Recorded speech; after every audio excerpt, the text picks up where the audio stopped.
Now, let's dive into today's story. Chapter 1. The Perfect Life. Gregory Morrison stood in his study, reviewing the quarterly reports from his construction company, Morrison & Associates. At 42, he had built an empire from nothing, starting as a laborer with calloused hands and a fierce determination that poverty would never touch him again. His childhood in the foster system had taught him that trust was a luxury he couldn't afford. Yet somehow Diana had slipped past his defenses 8 years ago. Diana Morrison moved through their suburban Denver home like she belonged in its pristine hallways and designer rooms. At 36, she possessed an ethereal beauty that turned heads, auburn hair that caught sunlight like copper wire, emerald eyes that could convince anyone of her sincerity. She worked part-time at an art gallery, though Gregory's wealth meant she didn't need to work at all. It was, she claimed, about fulfillment and passion for the arts. The adoption process had been grueling.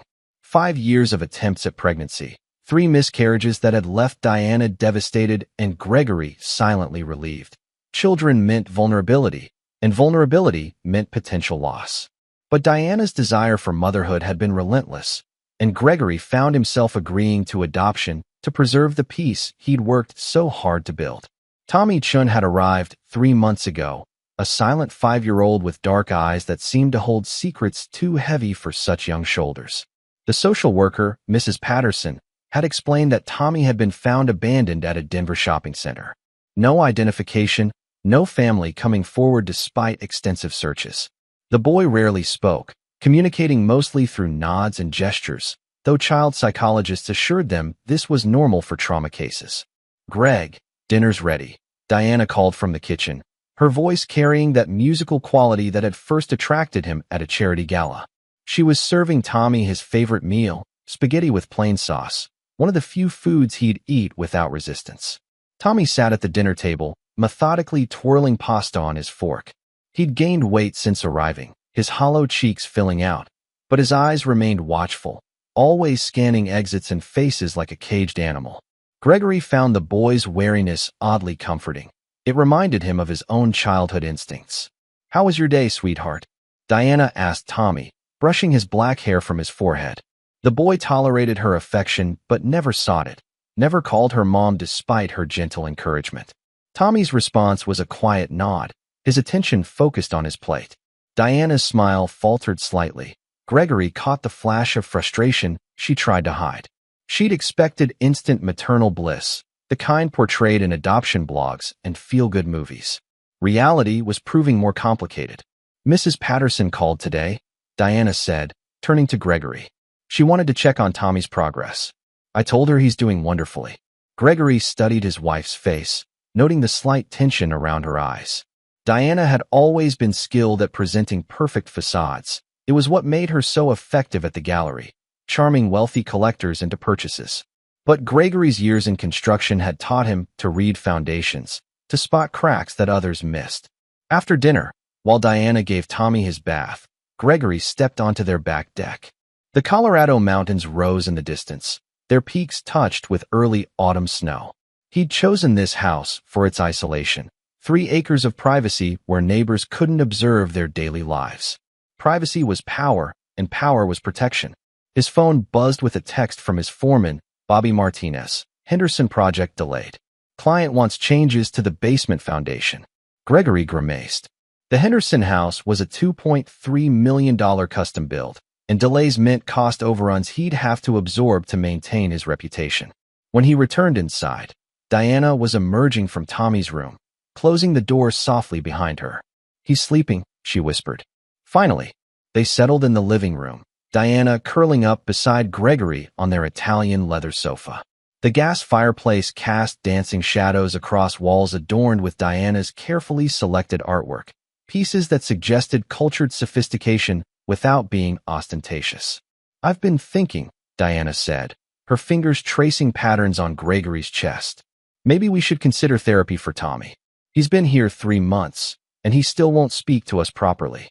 "Patience," Gregory replied, though privately he wondered if the boy's silence stemmed from something more complex than abandonment trauma. "He'll open up when he's ready." Diana's phone chimed with a text message. She glanced at it quickly, her face flushing slightly before she set the phone aside without responding. "Just the gallery," she explained. "Mrs. Wellington wants to schedule a private viewing for next week." Gregory filed the detail away. Diana's tells were subtle but consistent. The flush, the quick dismissal, the way she wouldn't meet his eyes. Someone was texting her, someone who made her nervous. In his line of work, Gregory had learned that small deceptions often revealed larger ones. That night, as Diana slept beside him, Gregory stared at the ceiling. Tommy's arrival had shifted something in their household's dynamic. The boy's presence seemed to make Diana anxious in ways she tried to hide. She'd started taking longer trips to the gallery, staying late for inventory and client meetings. Her phone had acquired a password she'd never felt the need for before. Gregory Morrison hadn't survived foster homes and built a multi-million-dollar business by ignoring warning signs. Trust was a luxury he'd learned early he couldn't afford, and lately, the foundation of his carefully constructed life felt like it might be developing cracks. Chapter 2. Cracks in the Foundation. The morning brought unseasonably warm October weather, the kind that made Denver residents remember why they loved Colorado despite its harsh winters. Gregory was reviewing blueprints for the Henderson project when Diana emerged from the kitchen, dressed in a flowing burgundy dress that hugged her curves perfectly. "I'll be at the gallery most of the day," she said, kissing his cheek. Her perfume, something French and expensive, lingered in the air. "Mrs. Wellington is bringing her collector friends to view the new contemporary pieces." Tommy sat at the breakfast bar, methodically eating cereal while watching morning cartoons on the kitchen television. He'd developed a routine of observing everything and everyone, his dark eyes missing nothing despite his silence. "What time will you be home?" Gregory asked, noting how Diana's hand hesitated over her purse. "Not sure. These collectors like to take their time, and Mrs. Wellington is very thorough in her explanations." Diana's laugh sounded forced. "Don't wait dinner for me." After Diana left, Gregory found himself alone with Tommy for the first time in weeks. The boy continued eating, but Gregory caught him stealing glances, as if measuring whether Gregory posed a threat. "Want to see something cool?" Gregory asked, closing his laptop. Tommy's spoon paused mid-bite, his attention shifting. Gregory led him to the three-car garage where his prized possession waited under a custom car cover. A fully restored 1967 Mustang GT 500, midnight blue with racing stripes. He pulled away the cover with theatrical flair.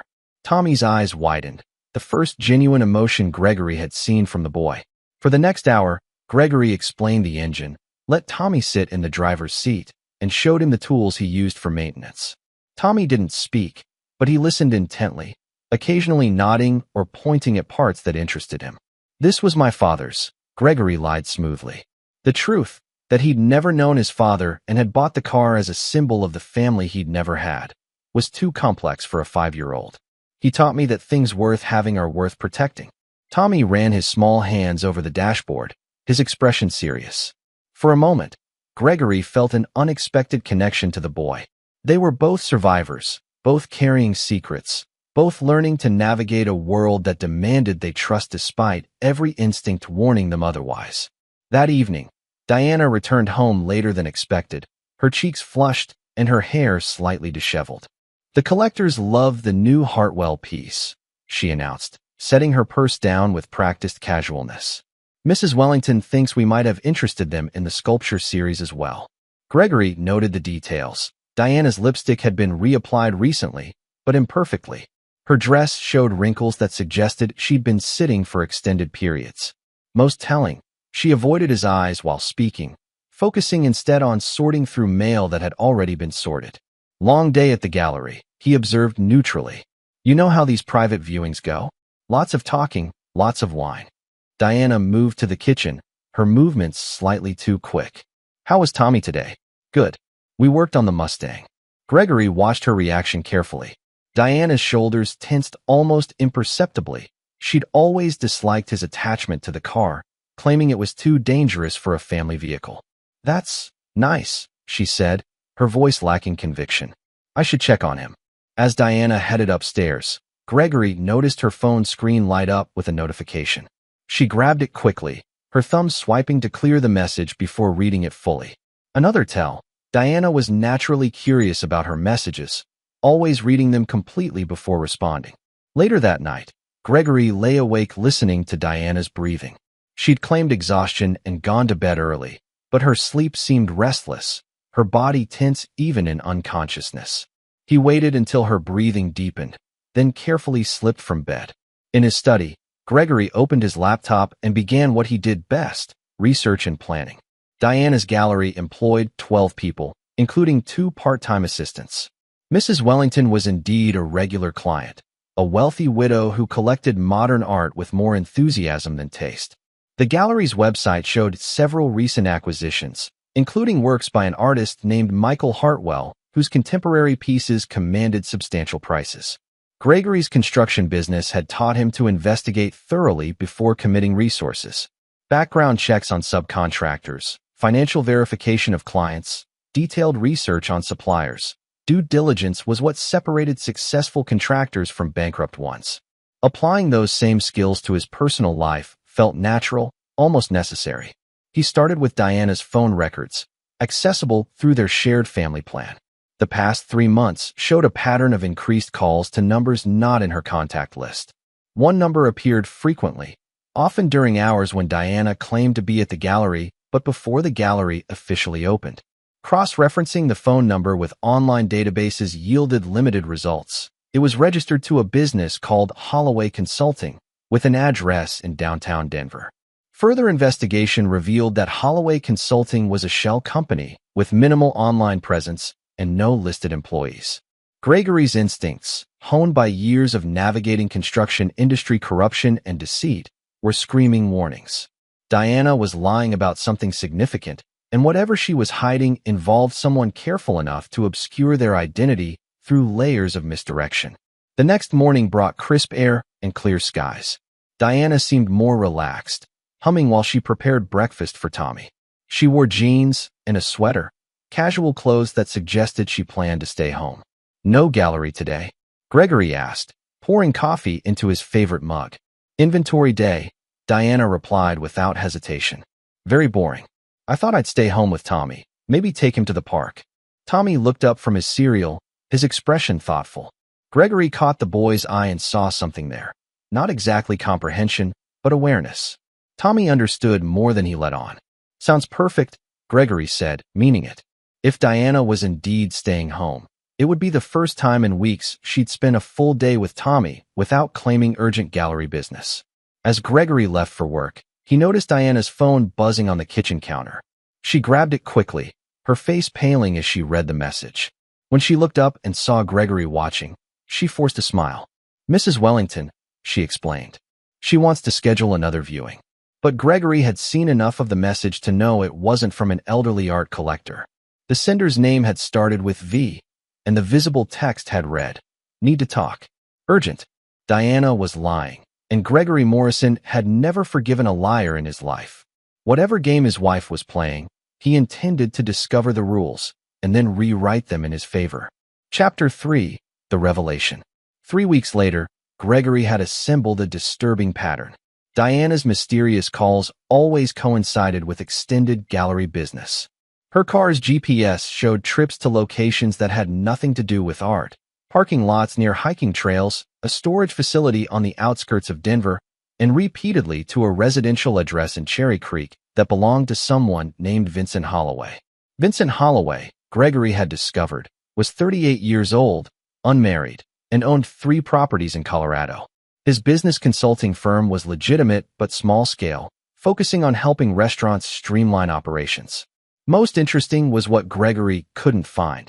No social media presence beyond basic LinkedIn, no photos in local newspapers despite his business success, and no public records beyond the minimum required for business licensing.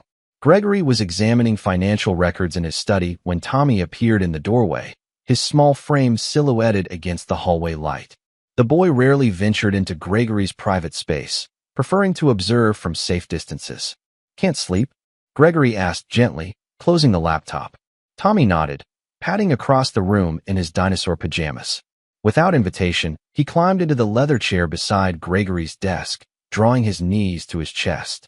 They sat in comfortable silence for several minutes. the only sound the soft ticking of Gregory's grandfather clock. Finally, Tommy spoke, his voice barely above a whisper. "Are you going to send me away?" The question hit Gregory unexpectedly. "Why would you think that?" Tommy's dark eyes studied Gregory's face with unsettling intensity. "When people lie, someone always goes away." Gregory felt something shift inside his chest, recognition, perhaps, of a kindred spirit. "I'm not going anywhere, Tommy. And neither are you. Promise. I promise." Gregory meant it, though he suspected Tommy's fears had deeper roots than simple abandonment anxiety. The next morning, Diana announced another private gallery viewing. This time, Gregory was ready. He'd installed a tracking app on Diana's phone during one of her showers, hiding it among the dozens of other apps she rarely used. He also had Bobby Martinez, his most trusted foreman, positioned near the Cherry Creek address with instructions to photograph anyone entering or leaving. Diana left at 10 a.m., dressed in a black suit that made her look professional and powerful. She kissed Tommy goodbye, her affection seeming genuine despite whatever deception she was orchestrating. Gregory waited 30 minutes before checking the tracking app. Diana's phone showed movement toward downtown Denver, but not toward the gallery. Instead, she was heading toward Cherry Creek, exactly as Gregory had predicted. Bobby's first text arrived at 10:47 a.m. Target arrived at location. Red Audi in driveway. Taking photos. The photos Bobby sent showed Diana walking confidently toward a modest ranch house with well-maintained landscaping. A man answered the door, tall, dark-haired, with the lean build of someone who stayed fit without trying.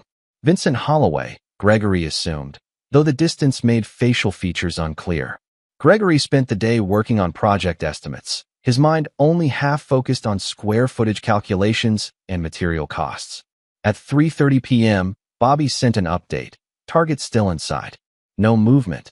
Diana returned home at 5:15 p.m., her hair perfect and her makeup fresh. She seemed energized, almost glowing, as she greeted Tommy and started preparing dinner.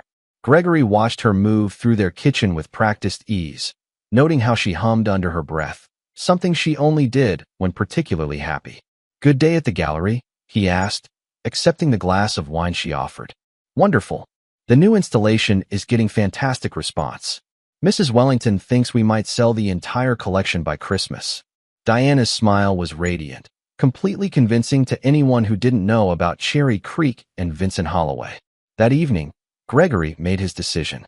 He waited until Diana was absorbed in a television program, then approached Tommy, who was building with Legos in the living room corner. "Tommy," Gregory said quietly, sitting on the floor beside the boy. "Can I ask you something important?" Tommy nodded, his hands stilling on a half-built structure. "Before you came to live with us, do you remember anyone else? Any adults who took care of you?" Tommy's body went rigid, his breathing becoming shallow. Gregory recognized the signs of trauma response and almost backed off, but something in the boy's eyes made him wait. "There was a man," Tommy whispered finally. "He was nice sometimes. Made pancakes on Sundays. What happened to him?" Tommy's hands trembled slightly. "Diana said he went away, that he couldn't come back." Gregory felt cold certainty settle in his stomach. "Diana was there? Before you came to live with us?" Tommy nodded, tears beginning to spill down his cheeks. "She said if I told anyone, they would take me away forever. To a bad place where no one would love me." The pieces clicked together with devastating clarity. Diana hadn't found Tommy through the adoption agency. She'd known him before. The boy hadn't been abandoned at a shopping center. He'd been deliberately placed in the system by someone who wanted to hide his connection to a missing person. Gregory gathered Tommy into his arms, feeling the boy's small body shaking against his chest.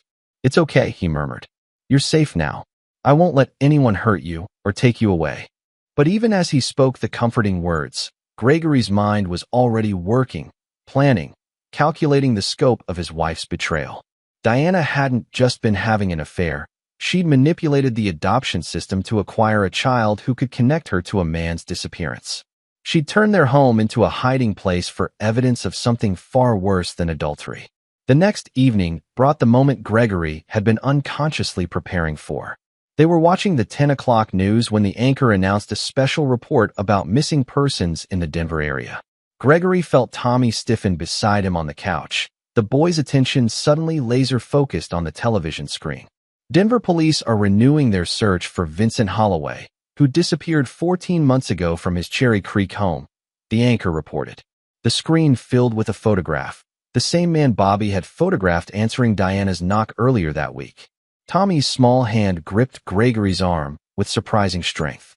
His voice came out as a strangled whisper. "Papa."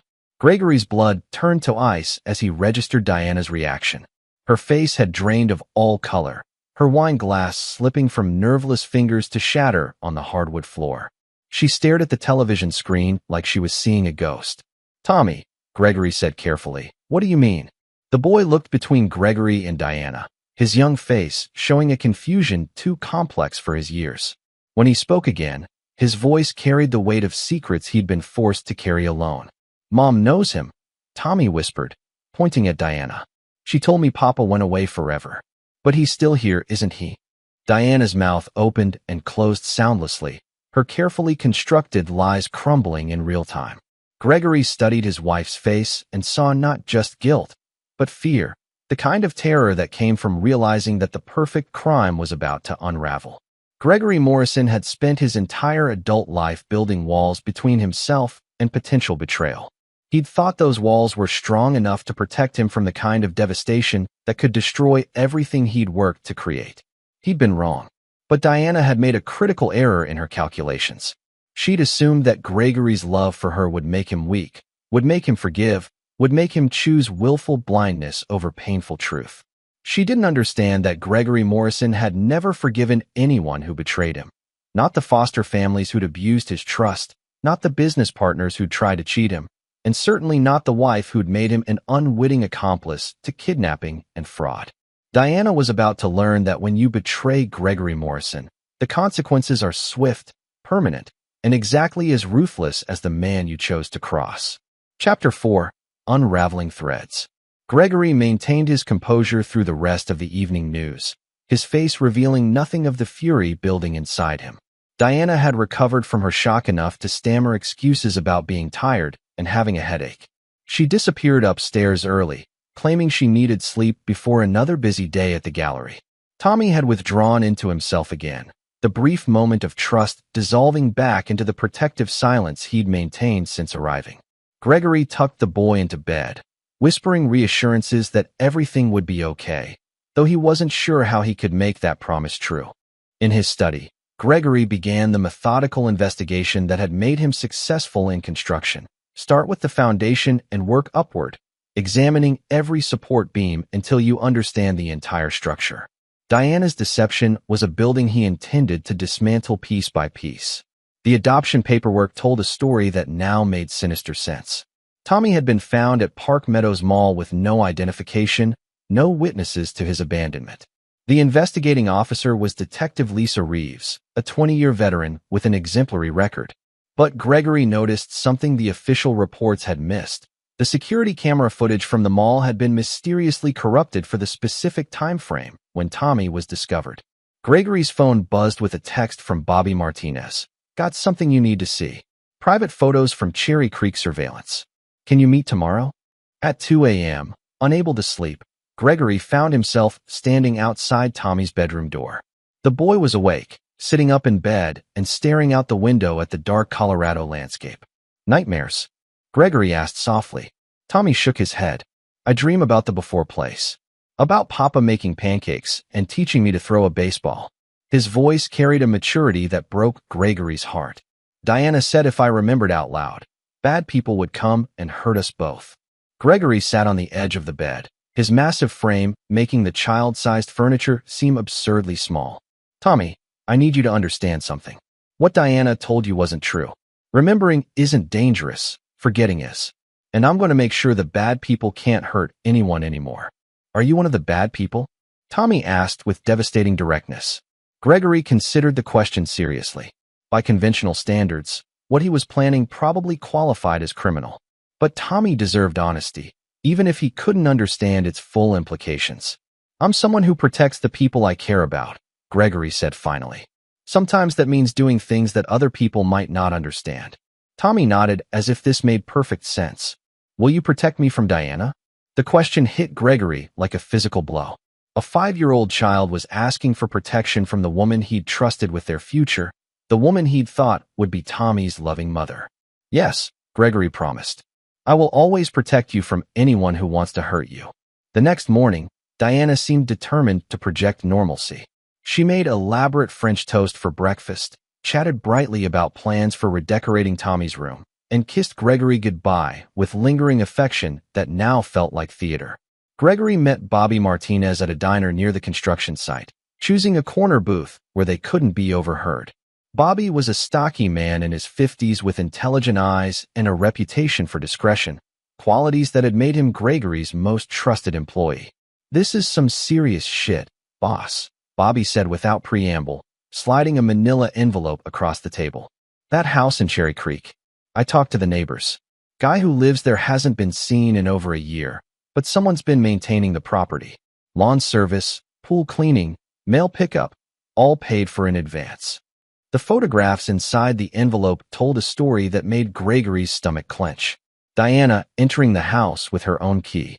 Diana leaving with what appeared to be bags of groceries and cleaning supplies.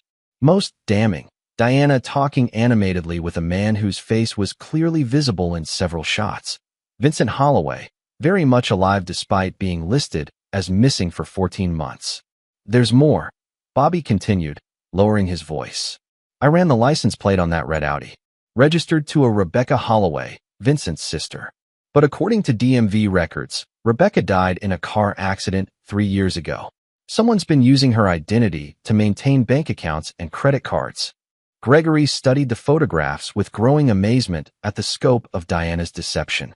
She hadn't just been having an affair, she'd been orchestrating an elaborate fraud involving fake identities, staged disappearances, and insurance money. Tommy was collateral damage in a scheme that was far more complex than simple adultery.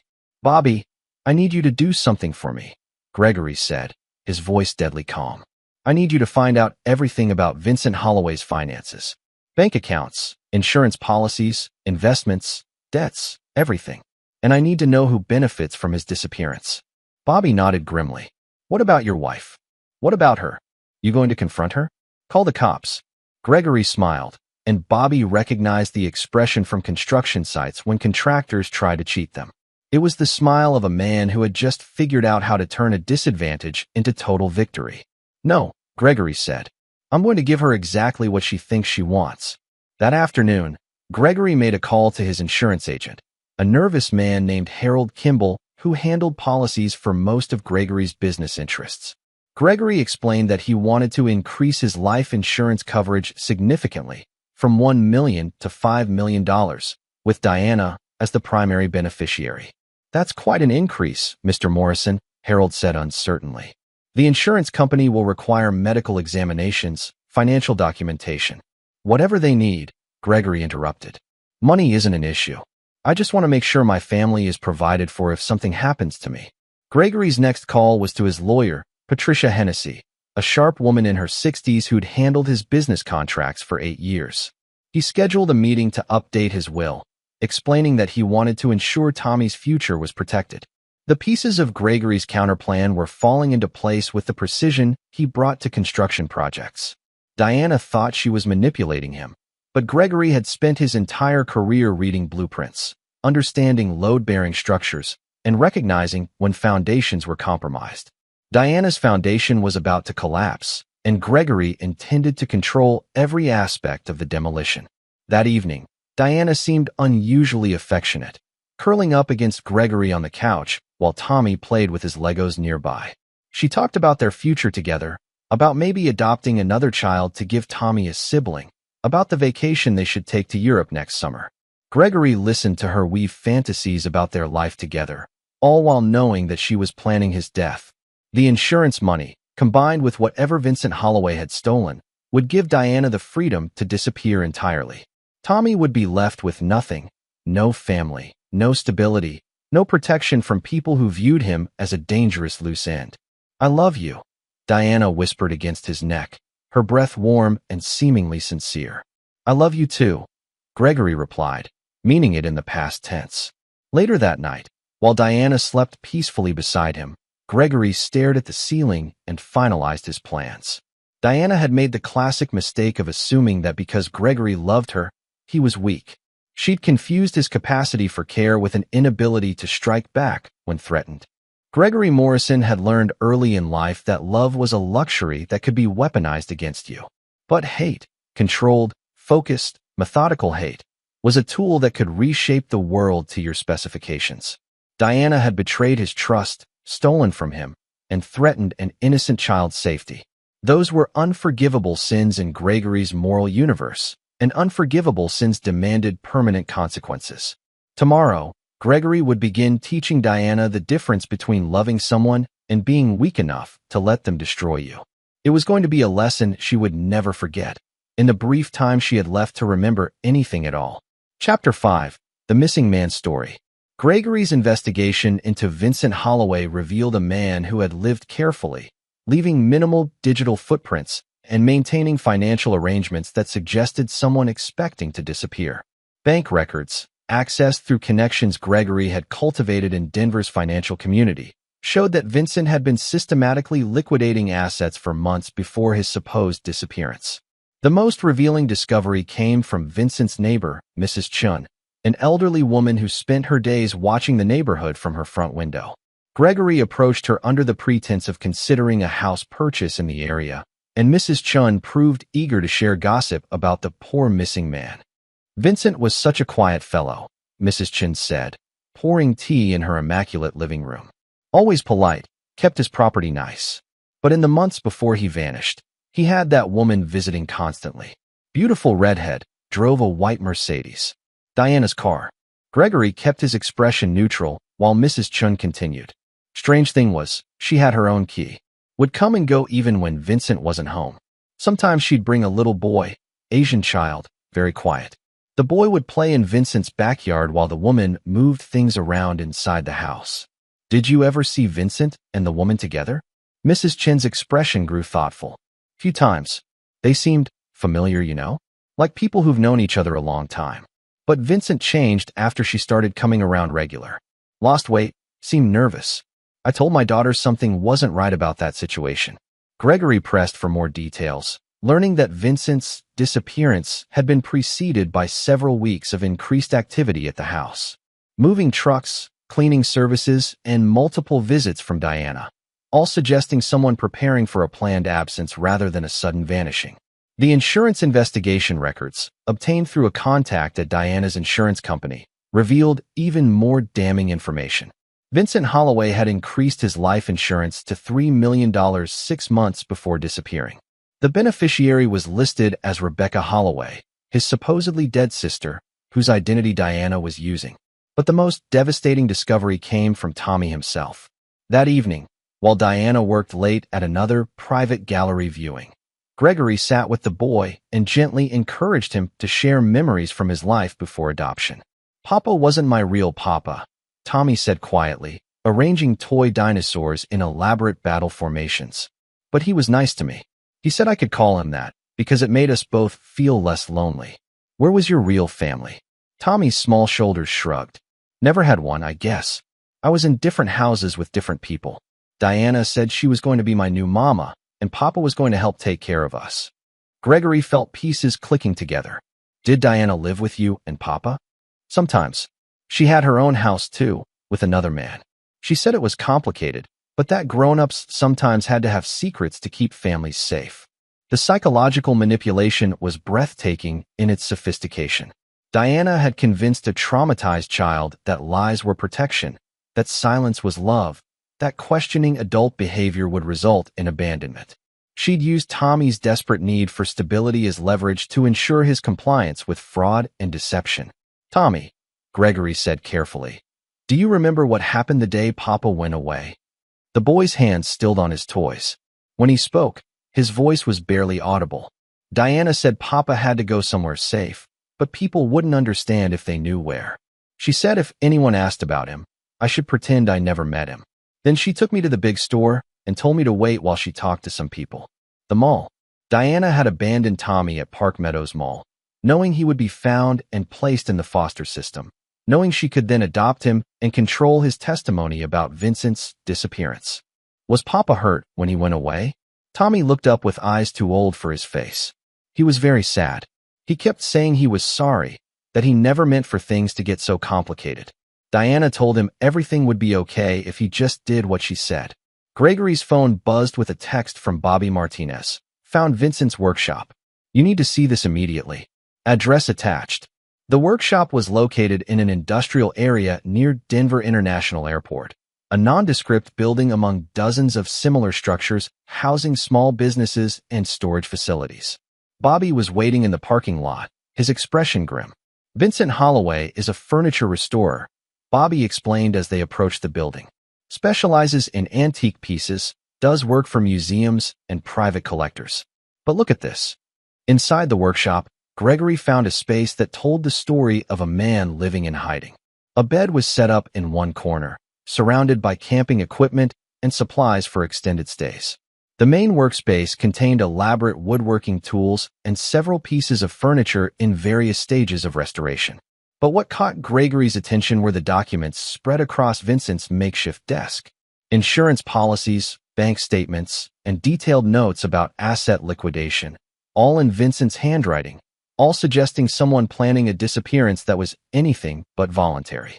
Check this out, Bobby said, pointing to a laptop computer hidden beneath a workbench.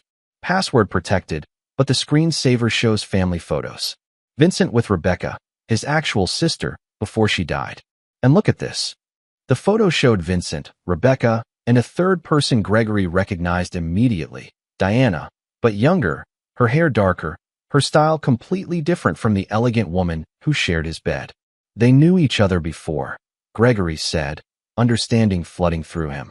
This isn't a recent affair. Diana knew Vincent and Rebecca years ago. Bobby nodded grimly. There's more. I found these hidden in a toolbox. The documents Bobby produced were explosive, insurance policies for Rebecca Holloway, death certificates that looked professionally forged, and correspondence between Diana and Vincent discussing the plan and Rebecca's money. Diana hadn't just been having an affair with Vincent. She'd been part of a conspiracy that included faking Rebecca's death to collect insurance money. But something had gone wrong. The tone of the letters changed over time, becoming threatening on Diana's side and desperate on Vincent's. He'd wanted out of the scheme, wanted to confess and make things right. Diana had refused, and eventually, she'd forced him into hiding by threatening to frame him for Rebecca's supposed murder. Tommy was collateral damage, a child Vincent had tried to help, caught in Diana's web of deception when she needed to ensure his silence about Vincent's continued existence. Gregory's phone rang. Diana's name appeared on the screen. "Hi, sweetheart," he answered, his voice perfectly normal. "Greg, I'm going to be very late tonight. The Wellington collection is requiring extensive catalog work, and Mrs. Wellington wants everything documented before the sale." Diana's voice carried a breathless quality that suggested she was rushing around, preparing for something significant. "Take your time," Gregory said. "Tommy and I will be fine." After ending the call, Gregory turned to Bobby. "I want surveillance on Diana tonight. Whatever she's planning, it's happening soon. And I want Vincent Holloway's workshop monitored 24/7. If she's moving him, I want to know where." As they prepared to leave the workshop, Gregory noticed something Bobby had missed, a small notebook tucked beneath Vincent's pillow. The pages contained detailed observations about Diana's behavior, her threats, and her increasing instability. Vincent had been documenting his captivity, creating evidence of Diana's crimes. The final entry, dated just 3 days ago, was particularly chilling. D, becoming increasingly paranoid about G, discovering truth. Mentioned that loose ends need to be tied up permanently. Afraid for Tommy's safety. If something happens to me, this notebook contains everything needed to convict her.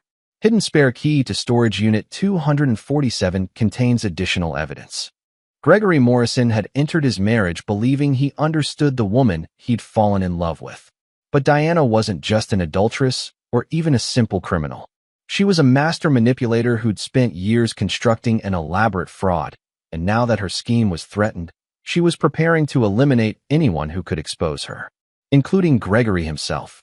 The insurance policy increase, the affectionate behavior, the talk of their future together. Diana was positioning herself to become a wealthy widow who could disappear with Vincent and leave no witnesses behind.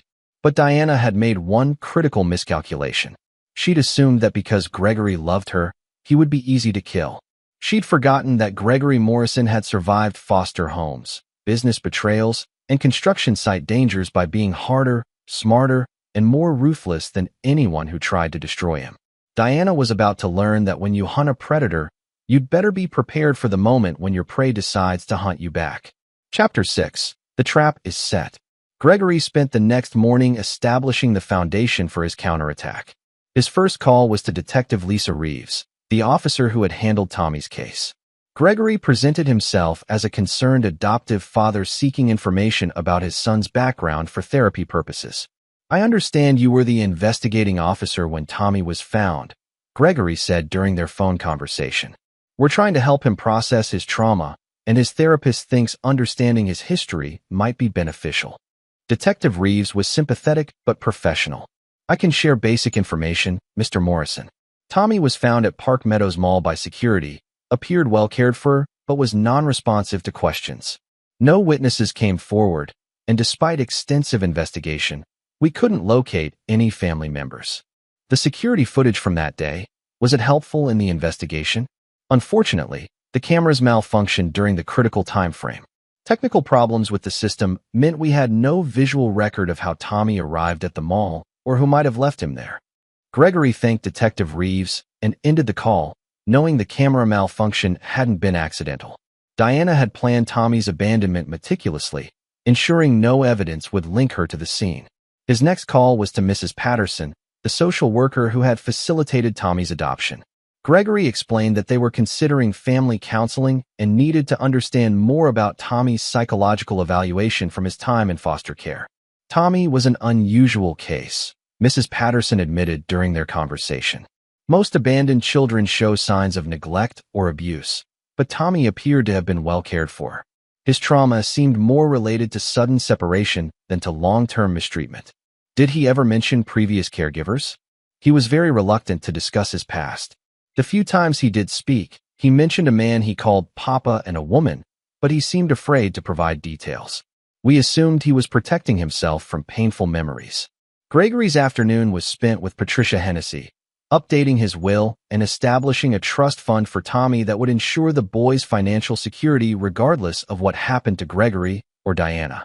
The trust was structured so that Diana couldn't access the funds even if something happened to Gregory, a protection Tommy would need if Diana's plan succeeded. "This is quite generous," Patricia observed as she reviewed the documents. $5 million is substantial security for a child. "Tommy's been through enough trauma," Gregory replied. "I want to make sure he never has to worry about money or stability again." That evening, Gregory implemented the first stage of his trap. Over dinner, he announced casually that he'd been experiencing chest pains and planned to see a cardiologist the following week. Diana's fork paused halfway to her mouth. "Chest pains? Why didn't you tell me?" "Probably nothing serious," Gregory said with studied nonchalance. "Stress from the Henderson project, most likely. But at my age, it's better to be cautious." He watched Diana process this information, seeing her mind working behind her concerned expression. If Gregory had heart problems, it would provide the perfect cover for his death. Natural causes, no investigation, immediate insurance payout. "You should see Dr. Martinez," Diana said, her voice carefully concerned. "He's supposed to be the best cardiologist in Denver." Gregory agreed, noting how Diana's mood seemed to brighten throughout the rest of dinner. She was more affectionate than she'd been in weeks, talking about future plans with an enthusiasm that would have seemed touching if Gregory didn't understand its true motivation.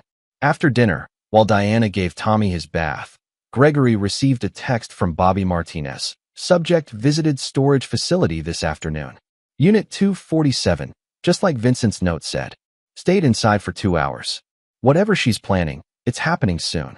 The storage unit was Vincent's insurance policy, evidence that could destroy Diana if anything happened to him. But Diana's visit suggested she was either retrieving the evidence or adding to it. Either way, she was preparing for the endgame. Tommy came downstairs for his bedtime story, and Gregory noticed the boy seemed more anxious than usual. While Diana cleaned up the kitchen, Gregory read from Tommy's favorite book about dinosaurs, but the child's attention kept drifting to the sounds Diana was making. The opening and closing of cabinets, the running of water, the soft clinks of dishes being arranged. Is Diana angry? Tommy whispered during a quiet moment in the story.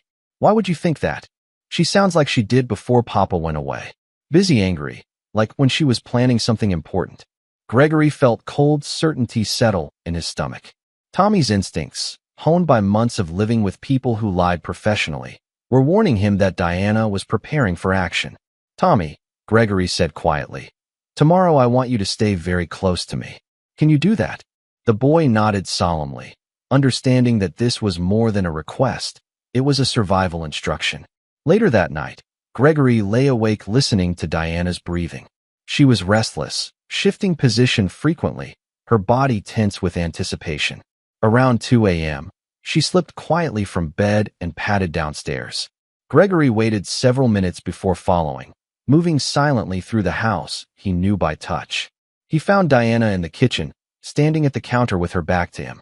She was doing something with a small bottle, her movements careful and precise. When she turned, she startled at seeing Gregory in the doorway. Couldn't sleep, he said casually. Thought I'd get some water. Diana quickly moved to block his view of the counter, but not before Gregory caught sight of what she'd been doing. A small vial of clear liquid sat beside his vitamins, the same vitamins he took every morning with breakfast. Are you feeling okay? Diana asked, her voice tight with concern that sounded completely genuine. You seem tired lately. Just the chest pains, Gregory replied, moving to the refrigerator for water. Dr. Martinez will sort it out. As he headed back upstairs, Gregory caught Diana's reflection in the kitchen window.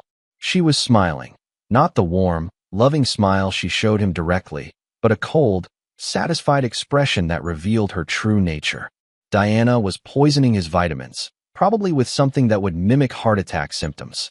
Combined with his complaints about chest pains, his death would appear natural and inevitable.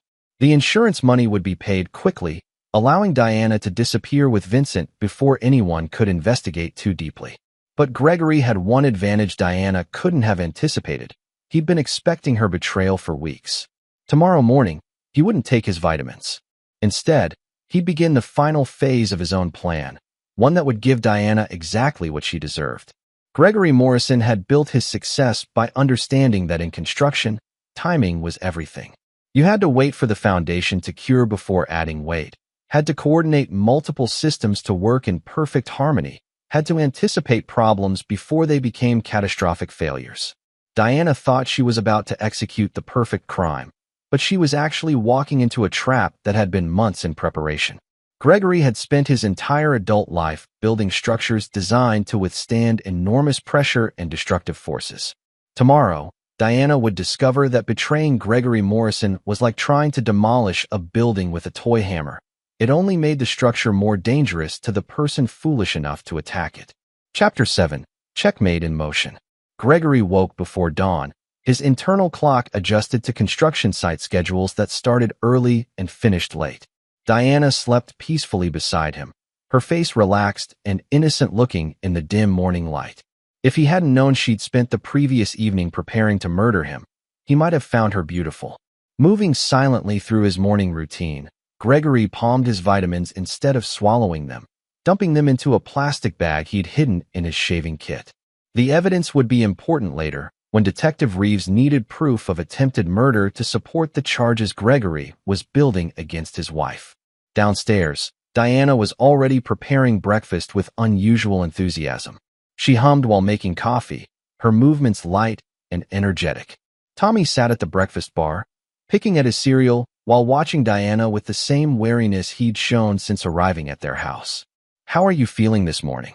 Diana asked Gregory, her eyes bright with false concern. Any chest pains? A little tightness, Gregory replied, playing his role perfectly. I called Dr. Martinez's office. They can see me this afternoon if someone cancels. Diana's smile widened almost imperceptibly. That's wonderful. I'm sure he'll be able to help.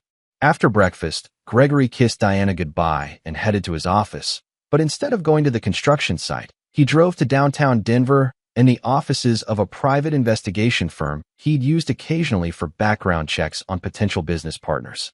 Ray Sullivan was a former police detective who'd parlayed 25 years of law enforcement experience into a successful private practice.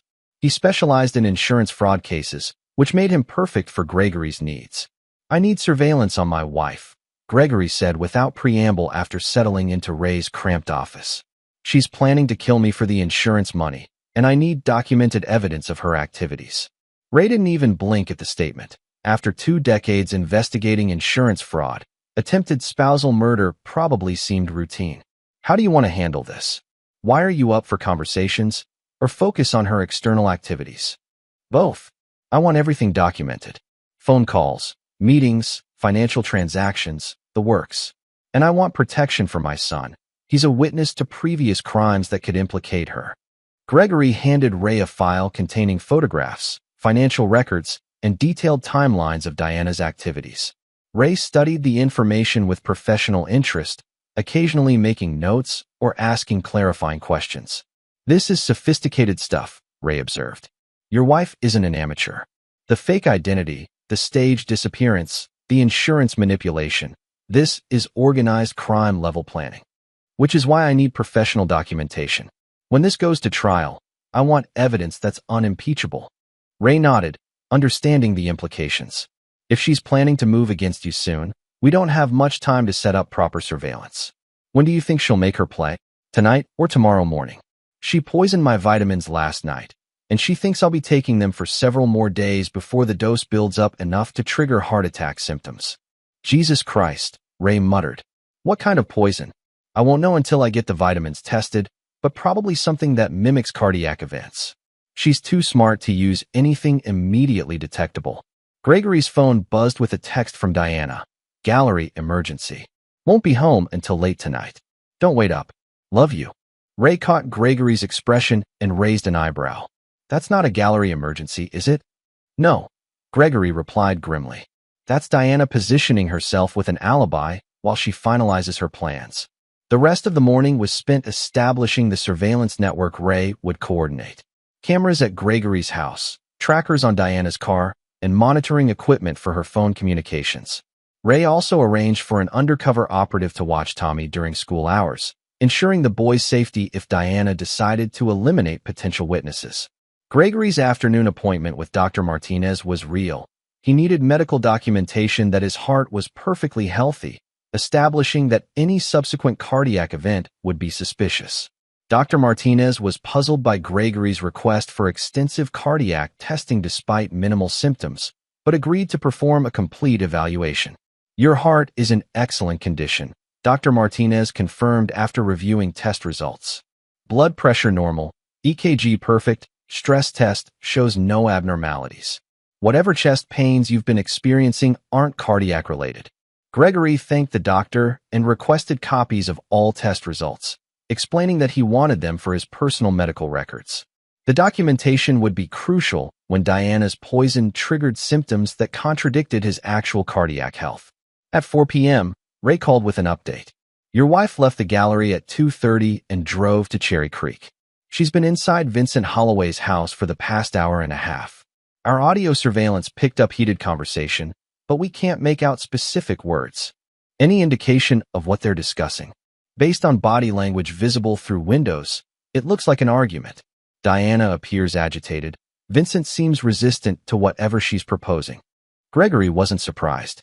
Vincent had never wanted to be part of Diana's escalating crimes, and forcing him to participate in murder would require significant coercion.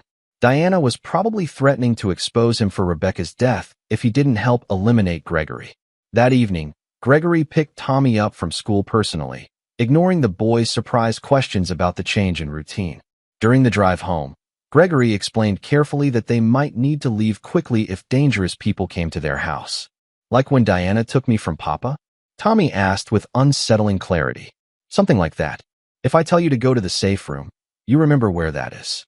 Gregory had shown Tommy the panic room he'd installed during the house's construction, a hidden space behind his study bookshelf with independent communication systems and supplies for several days.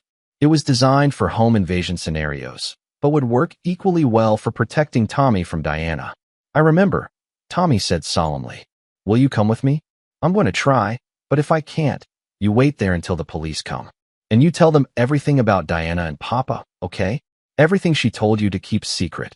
Tommy nodded, his young face showing determination that reminded Gregory of himself at that age, a child learning that survival sometimes required adult responsibilities. At 8 p.m., Ray called with critical intelligence. Vincent Holloway just left Cherry Creek in a panel van. Our surveillance team is following at a distance, but it looks like he's heading toward your neighborhood. Gregory felt adrenaline spike through his system. How long until he reaches my house?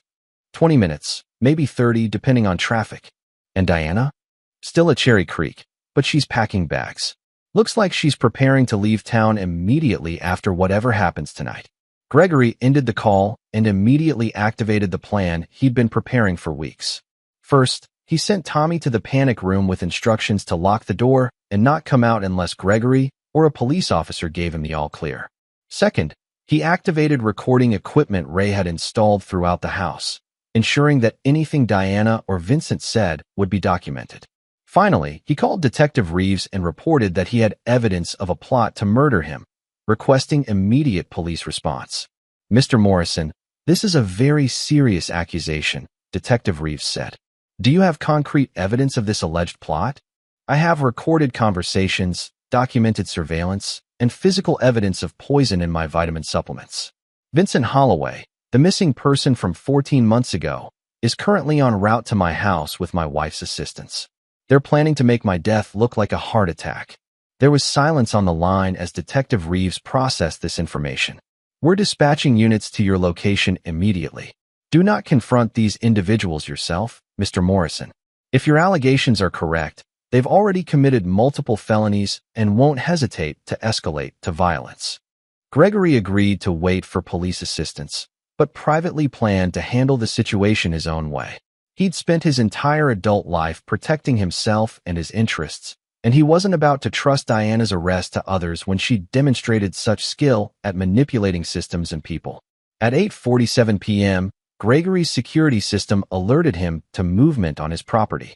Through the surveillance cameras, he watched Vincent Holloway park the panel van at the end of his driveway and approach the house on foot. The man looked nervous, constantly checking over his shoulder and moving with the jerky motions of someone operating under extreme stress. Gregory positioned himself in his study where he could monitor both the house's main entrance and Tommy's location in the panic room. His construction experience had taught him the value of controlling high ground and maintaining multiple escape routes, principles that applied equally well to defending his home from betrayers. Vincent's knock on the front door was tentative, almost apologetic. Gregory waited several seconds before answering, using the time to activate the recording equipment and position himself advantageously. When Gregory opened the door, Vincent Holloway looked like a man who'd aged years in the past 14 months. His face was gaunt, his clothes hung loosely on his frame, and his eyes held the desperate quality of someone who'd been pushed beyond his breaking point. Mr. Morrison, Vincent said quietly, we need to talk. Gregory stepped aside to let Vincent enter, noting how the man's hands shook slightly and how he kept glancing toward the street as if expecting pursuit. Whatever Diana had told Vincent to convince him to come here, it had involved threats serious enough to override his obvious reluctance. Diana said you've been having heart problems, Vincent continued, his voice strained. She's worried about you. Gregory smiled coldly, recognizing the opening moves in Diana's final game. Vincent was here to deliver the poison that would trigger Gregory's heart attack, probably disguised as medication or treatment for his supposed cardiac condition. But Gregory Morrison had spent months preparing for this moment, and Vincent Holloway was about to discover that some prey was far more dangerous than the hunters pursuing it. Let's discuss my health, Gregory said, closing the front door and engaging the deadbolt. I think you'll find it much better than Diana led you to believe. Chapter 8, The Reckoning. Vincent Holloway stood in Gregory's entryway like a man attending his own execution, his nervous energy filling the space between them with palpable tension. Gregory studied his unwelcome guest, noting the way Vincent's eyes darted constantly toward potential exits and how his right hand kept moving toward his jacket pocket. Diana's concerned about your heart condition, Vincent repeated, his voice carrying the hollow quality of someone reciting rehearsed lines. She asked me to bring you something that might help. Gregory gestured toward the living room, maintaining the facade of polite hospitality while positioning himself between Vincent and the front door. That's very thoughtful of her. What kind of help? Vincent's hand trembled as he reached into his jacket, producing a small bottle of pills that looked remarkably similar to Gregory's regular heart medication. These are specialized for chest pain and irregular rhythms. Diana thought they might provide relief until you can see your cardiologist again. The plan was elegant in its simplicity. Vincent would convince Gregory to take pills that would trigger a massive heart attack, apparently validating the cardiac concerns Gregory had been expressing. Diana would return home to find her husband dead from natural causes, collect the insurance money, and disappear with Vincent before anyone could investigate too deeply. Diana must have worked very hard to get these for me, Gregory said, accepting the bottle and examining it carefully. Special medication like this isn't easy to obtain. Vincent's face went pale. She has connections in the medical community. People who understand that sometimes patients need help faster than the system can provide. Gregory unscrewed the bottle cap and shook several pills into his palm, watching Vincent's expression carefully. The man looked like he was going to be sick, his face clammy with perspiration despite the cool evening air. "Vincent," Gregory said quietly, "how long have you been hiding in your workshop near the airport?" The question hit Vincent like a physical blow. His knees actually buckled slightly, and he grabbed the back of a chair for support. "I don't know what you're talking about. Bobby Martinez found your hiding place 3 days ago. We've been monitoring your activities, documenting your meetings with Diana, tracking your financial arrangements. We know about Rebecca's death, the insurance fraud, and Diana's threats against you." Vincent's carefully maintained composure crumbled completely. Tears began streaming down his face as months of fear and guilt overwhelmed his ability to maintain pretense. "She said she'd tell the police I killed Rebecca if I didn't help her. But I never meant for any of this to happen. Rebecca's death was an accident, and Diana convinced me to hide it to avoid investigation." Gregory felt pieces clicking into place with devastating clarity. Rebecca Holloway hadn't been murdered for insurance money. She died accidentally, probably in a car crash that Diana had helped Vincent cover up to avoid drunk driving charges or similar complications. But once Vincent was complicit in hiding Rebecca's death, Diana had gained leverage she could use to force his cooperation in increasingly serious crimes. What really happened to Rebecca? Vincent collapsed into the chair, his body shaking with suppressed sobs. "She was driving drunk, crashed into a tree on a back road near my house. She was already dead when I found her. Diana was there. They'd been fighting about money Rebecca owed her. Diana said if we reported the accident, the police would investigate Rebecca's finances and discover debts that would implicate both of us in her business problems. So you moved the body and faked the scene. Diana handled most of it. She knew people who could create false documentation, make it look like Rebecca died somewhere else. All I had to do was stay quiet and collect the insurance money when Rebecca was declared dead." Gregory studied Vincent's face, seeing genuine remorse mixed with the exhaustion of someone who'd been manipulated beyond his breaking point. But Diana kept asking for more. She said we were partners now, that we had to look out for each other. When she started having problems with her marriage, she needed me to disappear so she could claim I was missing and cash in on my life insurance too.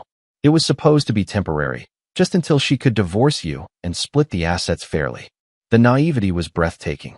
Vincent had genuinely believed Diana when she claimed she only wanted a clean divorce, not realizing that she'd been planning Gregory's murder from the moment she'd convinced Vincent to fake his disappearance. What about Tommy? Vincent's face crumpled with fresh guilt. Tommy was living with me when Diana decided I needed to disappear. She said we couldn't leave him behind because he might tell people about seeing us together. So she arranged for him to be adopted by you, claiming it would keep him safe, while giving her access to monitor what he remembered. Gregory felt cold fury building in his chest. Diana hadn't just stolen a child to cover her tracks. She'd manipulated the adoption system to place Tommy in their home as both evidence suppression and eventual witness elimination. Tommy's presence had been part of her murder plan from the beginning. "The pills you brought me," Gregory said, returning to the immediate threat. "What are they supposed to do?" Diana said they'd cause chest pain that would look like a heart attack. She promised they wouldn't actually hurt you, just create symptoms that would convince doctors you needed emergency treatment. Vincent's voice broke with the realization of how thoroughly he'd been deceived. "But they're not just for symptoms, are they? She's planning to kill you." Before Gregory could respond, the sound of a car in the driveway announced Diana's arrival. Through the front window, Gregory watched his wife park her Mercedes and stride toward the house with the confident walk of someone expecting to find her problems solved. "Vincent," Gregory said quickly, "you have one chance to do the right thing. Help me record Diana's confession, and I'll make sure the police understand you were coerced into this." Vincent nodded frantically, relief washing over his face at the prospect of finally escaping Diana's control. Gregory quickly positioned him in the living room where hidden cameras would capture the entire conversation, then moved to answer Diana's knock. Diana entered the house like she owned it, her expression bright with anticipation that would have been charming if Gregory didn't understand its true source. She was dressed in black, appropriate for a widow, Gregory thought grimly. "How did everything go?" she asked Vincent, her voice carrying the tone of someone discussing routine business rather than attempted murder. "He took the pills," Vincent lied smoothly, playing his role in Gregory's countertrap. "Said he was grateful you'd found something to help with his chest pain." Diana's smile was radiant with satisfaction. "Perfect. How long before the effects begin?" "The dosage should trigger symptoms within 12 to 15 hours, Vincent replied, sticking to the script Diana had obviously provided. "It'll look like a massive heart attack brought on by stress and underlying cardiac problems." Gregory felt his phone vibrate with a text from Detective Reeves. "Units in position. Proceed with plan." Diana moved to Gregory's side, wrapping her arms around him in what would have appeared to be loving concern to any observer. "How are you feeling, sweetheart? Any improvement with the new medication?" "Much better," Gregory replied, leaning into her embrace while recording equipment captured every word. "Thank you for finding someone who could help so quickly." "Anything for you," Diana murmured against his neck. "I just want you to be healthy and happy."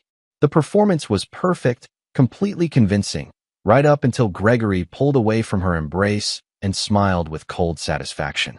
"Diana," he said quietly, "I want you to know that I never took your pills. I never had heart problems. And I've recorded every word you've said tonight." Diana's face went through a series of expressions: confusion, realization, and finally, cold fury that revealed her true nature more clearly than months of observation had managed. Her mask slipped completely, showing the calculating predator that had been hiding behind loving wife performance. "You bastard," she snarled, her voice stripped of all pretense. "You manipulative, controlling bastard. That's rich, coming from someone who spent months planning my murder while pretending to love me." Diana's hand moved toward her purse, but Gregory was faster, grabbing her wrist and applying pressure that made her gasp with pain. "I wouldn't," he said calmly. "Detective Reeves has been listening to this entire conversation, and there are police officers surrounding the house." As if summoned by his words, the front door burst open and Detective Reeves entered with 2 uniformed officers, their weapons drawn and ready. Diana's face went white as she realized the scope of Gregory's counterplan. "Diana Morrison," Detective Reeves announced, "you're under arrest for conspiracy to commit murder, insurance fraud, child endangerment, and filing false police reports." As the handcuffs clicked around Diana's wrists, she turned to Gregory with an expression of pure hatred. "This isn't over," she hissed. "You think you're so clever, but you have no idea what you've gotten yourself into." Gregory smiled coldly, feeling satisfaction settle in his chest like warm whiskey. "Actually, Diana, this is exactly what I've gotten myself into. Making sure that people who betray me face consequences they'll never forget." Vincent was arrested separately, though Detective Reeves had already indicated that his cooperation would be considered during prosecution. Tommy was safely retrieved from the panic room and immediately placed in protective custody until the full scope of Diana's crimes could be investigated. As police cars pulled away from his house, their red and blue lights painting his carefully manicured lawn in alternating colors, Gregory Morrison stood in his doorway and felt the deep satisfaction of a construction project completed exactly according to specifications. Diana had thought she could destroy him, but she'd made the fundamental error of confusing his capacity for love with weakness. Gregory Morrison had learned early in life that survival required the ability to build walls strong enough to withstand any assault, and when those walls were threatened, the appropriate response was swift, decisive, and permanent. Diana would spend the next 20 years in prison, reflecting on the difference between being loved and being easy to destroy. It was a lesson Gregory intended to make sure she never forgot. Chapter 9. Foundation Reset. 6 months after Diana's arrest, Gregory Morrison stood in the kitchen of his Denver home, watching Tommy methodically arrange dinosaur toys in elaborate battle formations across the breakfast bar. The boy had grown 3 inches and gained 15 pounds since Diana's removal from their lives, his face filling out and losing the hollow wariness that had characterized his early months in their house. Rex is the strongest, Tommy explained seriously, positioning a plastic Tyrannosaurus in the center of his dinosaur army. But Triceratops is smarter. Papa Vincent taught me that brain beats muscle if you're patient. Gregory smiled at the casual reference to Vincent Holloway, who had become a weekly presence in their lives since his release from prison. Vincent's cooperation with prosecutors had resulted in a plea agreement, 2 years served, 3 years probation, and mandatory community service working with foster children. The man who emerged from minimum security prison was fundamentally different from the broken, frightened person Diana had manipulated into criminality. Papa Vincent is coming for dinner tonight, Gregory said, using the title Tommy had insisted on maintaining despite the complicated circumstances of their relationship. He's bringing supplies to work on the treehouse. Tommy's face lit up with excitement. The treehouse had been Vincent's idea, a way to give Tommy something purely joyful to focus on while processing the trauma of his early life. Gregory had agreed to the project partly because Tommy deserved happiness, and partly because he'd grown to respect Vincent's genuine dedication to making amends for his past mistakes. The kitchen window overlooked 3 acres of Colorado landscape that Gregory had spent months transforming. Diana's carefully curated flower beds had been replaced with vegetable gardens that Tommy could help maintain. The pristine lawn now included a swing set, sandbox, and the beginnings of what would become an elaborate treehouse complex. Gregory had discovered that creating things with Tommy provided satisfaction different from, but equally rewarding as, his construction business success. Detective Reeves called at 3 p.m. with updates on Diana's prosecution. The charges had expanded as investigators uncovered the full scope of her criminal activities: insurance fraud involving 3 separate identities, tax evasion spanning 7 years, and evidence that she'd been planning Gregory's murder for over 18 months. The federal prosecutors are very pleased with the case, Detective Reeves reported. Diana's defense attorney is pushing for a plea agreement, but the district attorney wants to take this to trial. The evidence is overwhelming, and they want to send a message about domestic violence and insurance fraud. Gregory felt grim satisfaction at the news. Diana deserved to face public trial for her crimes, to have her manipulation and deception exposed in open court where her victims could see justice delivered systematically and thoroughly. What about her attempts to contact Tommy? Still blocked. The restraining order prohibits any communication, direct or indirect. Her lawyer tried to argue that she has parental rights, but the judge wasn't sympathetic to someone who used adoption as part of a murder conspiracy. After ending the call, Gregory found Tommy in the living room, working on homework with the focused concentration he brought to most tasks. The boy had started speaking more freely in recent months, though he still chose his words carefully and maintained the observational skills that had helped him survive Diana's manipulation. Tommy, Gregory said, settling into the chair beside the couch. Detective Reeves called about Diana's trial. They're going to ask you to testify about what happened before you came to live with us. Tommy's pencil paused over his math worksheet. Will Diana be there? Yes, but she won't be able to hurt you or talk to you.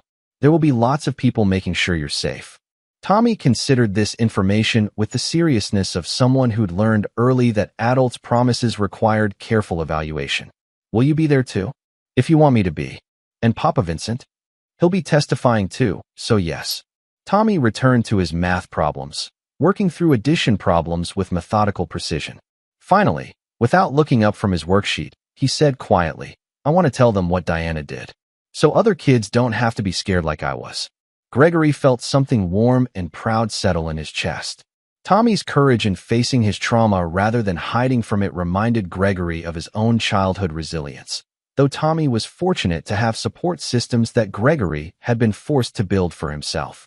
Vincent arrived at 6 p.m. carrying lumber, tools, and Chinese takeout from Tommy's favorite restaurant. Prison had changed him in positive ways. He'd gained weight, developed confidence that came from taking responsibility for his actions, and found purpose in his work with foster children. The guilt and fear that had characterized his pre-arrest personality had been replaced by quiet determination to use his experience helping others avoid similar manipulation. "How was group therapy today?" Gregory asked as they unpacked dinner containers in the kitchen. "Productive. We're working with 3 new families dealing with adoption trauma. Amazing how many kids have trust issues because adults lied to them about basic safety." Vincent's voice carried the authority of someone who'd learned these lessons through painful personal experience. Tommy appeared in the kitchen doorway, drawn by the smell of sweet and sour chicken. "Did you tell them about the treehouse project?" "I did. Several families are interested in building projects as trust-building activities. Turns out that creating something together helps kids believe that adults can be reliable." Gregory watched Vincent interact with Tommy, noting the easy affection between them that had developed over months of shared activities and honest conversation. Vincent had never tried to replace Gregory as Tommy's primary guardian, but he'd carved out a role as trusted friend and mentor that enriched Tommy's life immeasurably. After dinner, they worked on treehouse construction until dark, with Tommy holding flashlights and passing tools while Gregory and Vincent assembled the platform that would support the main structure. The work was satisfying in ways that Gregory's commercial construction projects never achieved, building something purely for joy rather than profit, creating memories rather than meeting deadlines. That night, after Tommy was asleep, Gregory and Vincent sat on the back deck with beer and discussed the complexities of their unusual family arrangement. Vincent had initially been uncomfortable with Gregory's forgiveness, expecting anger and resentment that never materialized. "I still don't understand why you let me be part of Tommy's life," Vincent said, not for the first time. "I was complicit in kidnapping him, even if I didn't understand the full plan." Gregory considered the question seriously, as he had many times over the past months. "Because Tommy loves you, and you've earned that love through consistent actions rather than manipulation. Because you've taken responsibility for your mistakes and worked to make amends. And because Diana's greatest crime wasn't the fraud or the attempted murder. It was teaching a child that love was conditional on silence and compliance." Vincent nodded, understanding the distinction Gregory was making. Tommy deserves adults who tell him the truth and keep their promises. Exactly. Diana taught him that family meant lies and fear. We're teaching him that family means honesty and safety. Gregory's phone buzzed with a text from his lawyer Patricia Hennessy. "Diana's attorney wants to meet. Claims she has information about other victims that could be valuable in plea negotiations." Gregory showed the message to Vincent, who grimaced at the implications. "She's probably going to try to blame everything on me and Rebecca. Claim she was an innocent victim manipulated by criminal siblings. Will that work? Not with the evidence the prosecutors have. Diana documented too much of her planning, and there are too many witnesses to her threats and manipulation." Vincent paused, considering possibilities. "But she might have information about other schemes we didn't know about. Diana was running cons for years before she met either of us." Gregory typed back a response to Patricia. "Set up the meeting. I want to hear what she has to say." The next morning brought crisp October air that reminded Gregory of the day Diana had announced her first gallery emergency. So much had changed in the year since Tommy's arrival had started unraveling Diana's carefully constructed lies. Gregory's construction business was thriving. Tommy was developing into a confident, intelligent child, and Vincent had become the kind of family member Gregory had never expected to want. Most importantly, Gregory had learned that his capacity for love hadn't made him weak. It had made him strong enough to protect the people who mattered most. Diana's betrayal had been devastating, but surviving it had taught him the difference between loving someone and being vulnerable to their manipulation. Tommy appeared in the kitchen wearing his school backpack and a serious expression. "Is today the day we go see Diana?" "No, buddy. That's next week. Today is just a school day." Tommy nodded, but Gregory could see anxiety in the boy's posture. The approaching trial weighed on all of them, though Gregory was confident that testifying would ultimately help Tommy process his trauma rather than compound it. "Tommy," Gregory said, kneeling to meet the boy's eyes, "remember what we talked about. Diana can't hurt you anymore. She's in prison, and she's going to stay there for a very long time." "I know," Tommy replied. "I'm not scared of her anymore." I just want to make sure she can't hurt other kids like she hurt me. Gregory felt fierce pride in Tommy's courage. The boy had survived manipulation, abandonment, and trauma that would have broken many adults. Yet he was choosing to face his fear in order to protect others. Tommy understood, even at 6 years old, that sometimes doing the right thing required accepting difficult responsibilities. As Gregory walked Tommy to the school bus, he reflected on the foundation he was building for their future. Diana's betrayal had taught him that trust was valuable precisely because it could be destroyed, that love was powerful precisely because it required courage to maintain. Gregory Morrison had spent his adult life building structures designed to withstand enormous pressure and destructive forces. Now he was applying those same principles to building a family, one that could weather any storm because it was founded on honesty, mutual protection, and the understanding that some things were worth fighting to preserve. Diana would spend the next 20 years learning that when you betray Gregory Morrison, the consequences are swift, permanent, and exactly as unforgiving as the man you chose to cross. But Tommy would spend those same years learning that love, when properly constructed, was the strongest foundation of all. Epilogue. 2 years after Diana's conviction, Gregory received a letter from her prison, the first communication she'd been permitted to send. He read it once, carefully, then fed it into his paper shredder without sharing its contents with Tommy or Vincent. Diana had written 3 pages of justification, blame-shifting, and manipulative appeals for sympathy. She claimed she'd been driven to desperate measures by Gregory's controlling behavior, that she'd only wanted to protect Tommy from an unstable home environment, that her actions had been motivated by love rather than greed. Every word was a lie, exactly as Gregory had expected. That evening, Gregory stood on his back deck watching Tommy and Vincent put finishing touches on their treehouse project.